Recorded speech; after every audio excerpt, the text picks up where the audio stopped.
वकील पर भड़क गए सीजेआई चंद्रचूड़, कहा अब मेरा सब्र टूट रहा है।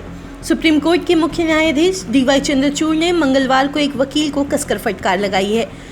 वकील सीजेआई चंद्रचूड़ के समक्ष सर्वोच्च न्यायालय के एक अन्य न्यायाधीश के खिलाफ शिकायत लेकर पहुंचा था, जिसके कारण चंद्रचूड़ भड़क उठे। दरअसल अधिवक्ता अशोक पांडे मंगलवार को मुख्य न्यायाधीश डीवाई चंद्रचूड़ के न्यायालय में पहुंचे और दावा किया कि मैं केवल जुर्माना लगाने के आदेश को वापस करने की मांग कर रहा था और जज इसके बजाय मुझे अदालत से बाहर जाने को कहा और लाइसेंस रद्द करने की धमकी भी दी। उस पर जनहित याचिका को लेकर 50,000 रुपए के जुर्माने की सजा सुनाई गई है। वकील की दलील सुनने के बाद सीजेआई वकील पर भड़क गए। उन्होंने कहा कि अब मेरा सब्र टूट रहा है, अगर अदालत के आदेश से व्यथित हो तो पुनर्विचार याचिका दायर करो। सीजेआई चंद्रचूड़ ने पांडे से कहा कि उनका धैर्य खत्म होने लगा है। उन्होंने कहा कि मैं काफ़ी समय से आपकी बात सुन रहा हूं और अब मेरा धैर्य जवाब देने लगा है। मैं समझ सकता हूं कि अन्य अदालतों में क्या होता होगा। कृपया आप कानून के अनुसार काम करें।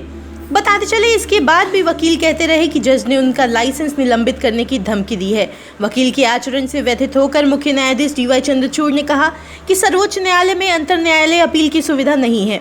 उन्होंने कहा कि यदि आप अदालत के किसी आदेश से असंतुष्ट हैं तो आपके पास समीक्षा याचिका का विकल्प है। इस न्यायालय के प्रत्येक न्यायाधीश बहुत अनुभवी हैं और उनके पास वकील के रूप में भी दशकों का अनुभव है।